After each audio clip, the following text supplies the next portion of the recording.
قرآن ہے تو ریاست ہے، قرآن ہے تو قانون ہے، قرآن سے ہم مقدم کسی چیز کو مانتے نہیں ہیں۔ قرآن سب سے اول ہے، قرآن سب سے مقدم ہے۔ رات کو مدین میں ہمارے اس ایمان کو ہماری اس بنیاد کو چیلنج کیا گیا ہے، اور ہماری اس مقدس کلام کو جس کو ہم اپنا ایمان سمجھتے ہیں، جس کو ہم اپنی زندگی سمجھتے ہیں، ہماری زندگی ہو نہ ہو، قرآن کی عظمت اور قرآن کی عزت سب سے مقدم ہے۔ ہماری ایمانوں کو چیلنج کیا جا رہا ہے۔ کل مدین میں جو واقع ہوا ہے، ہم کسی بھی صورت میں، کسی بھی لفظ میں اس واقعے کی مذمت نہیں کرتے۔ جو ہوا ہے صحیح ہوا ہے، اس کو جہنم واصل کیا ہے۔ ہم حکومت سے اس بات کا ہم یہ تمام لوگ مطالبہ کرتے ہیں کہ جس نے اس قرآن کی بحرمتی کی ہے، اس کی انکوائری کر کے سیالکوٹ سے وہ بندہ آتا ہے، پنجاب سے آتا ہے، اور مدین میں پشتونوں اور مسلمانوں کے بیچ میں آ کر وہ اس قرآن کی بے حرمتی کرتا ہے۔ اس کی لاش کو جلایا گیا ہے، ہم صحیح کیا ہے، اور جن لوگوں نے غیرت ایمان کا مظاہرہ کیا ہے، ان لوگوں کو ہم حکومت سے درخواست کرتے ہیں کہ ان کو تنگ نہ کیا کرے، ان پہ ایف آئی آر نہ کاٹا جائے۔ ایف آئی آر ان لوگوں پہ بنتا ہے جن لوگوں نے قرآن کی بے حرمتی کی ہے۔ ہم خدا کی قسم اور اس قرآن کی قسم اٹھاتے ہیں، اگر کسی نے اس قرآن مقدس کو اس کی طرف گندی آنکھ سے دیکھ لیا تو وہ آنکھ ہم نکال دیں گے۔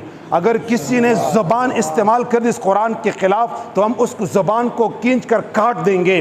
ہمیں اس ریاست ہمیں نہیں چاہیے جہاں پہ قرآن کی تحفظ نہیں ہو۔ ایسے قانون ہمیں نہیں چاہیے جو قانون میرے قرآن کو تحفظ نہیں دے، ہماری قبر کے امتحان نہ لے۔ یہ سب ہم کھڑے ہیں ہاتھ اٹھا کے انشاءاللہ اگر ضرورت پڑ گئی تو اس قرآن کی تحفظ کے لیے ہم اپنے سروں پہ کفن باندھ کر نکلیں گے انشاءاللہ۔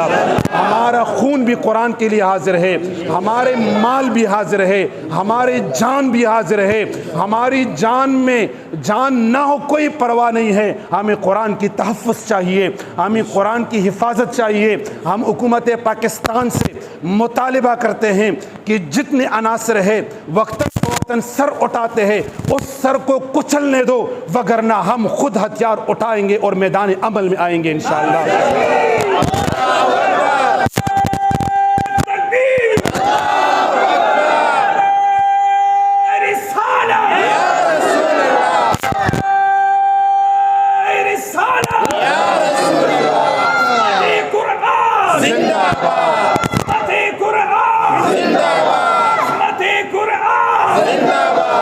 ہم ایک بار پھر مطالبہ کرتے ہیں کہ جن لوگوں نے ایمان اور غیرت ایمان کا مظاہرہ کیا ہے، ان کے گھر والوں کو تنگ نہ کرے، ان پہ ایف آئی آر نہ کرے۔ اگر ضرورت پڑ گئی تو ہم اپنے مدین کے مسلمان بھائیوں کے لیے سڑکوں پہ نکلیں گے انشاءاللہ۔ ہم ان کی دفاع کے لیے نکلیں گے انشاءاللہ، ہم ان کو بچانے کے لیے نکلیں گے انشاءاللہ۔ ہم ان لوگوں کے لیے ایف آئی آر کاٹنے کا مطالبہ کرتے ہیں جنہوں نے قرآن کی بے حرمتی کی ہے، قرآن کو جلایا ہے۔ ہم ایک بار پھر امن کے داغی ہے، لیکن ہم اس امن کو مانتے ہیں جس میں ہمارا قرآن محفوظ ہو۔ ہم اس امن میں آپ کا ساتھ دیں گے جس میں محمد مصطفیٰ صلی اللہ علیہ وسلم کی عظمت اور شان محفوظ ہو۔ ہم ایک بار پھر کہتے ہیں کہ اس ریاست کی ہم نفی کرتے ہیں جس ریاست میں میرے قرآن کی بے حرمتی ہے، اس قانون کی ہم نفی کرتے ہیں جو قانون قرآن کے دشمنوں کی حفاظت کرے۔ ہم اس قانون کے پاؤں تلے رونتے ہیں، اور ہم اس کو مانتے ہی نہیں ہیں جس میں قرآن کی حفاظت نہ ہو۔ قرآن کی حفاظت مقدم ہے۔ نعرہ تکبیر، پاکستان زندہ باد، پاکستان زندہ باد، قرآن زندہ باد۔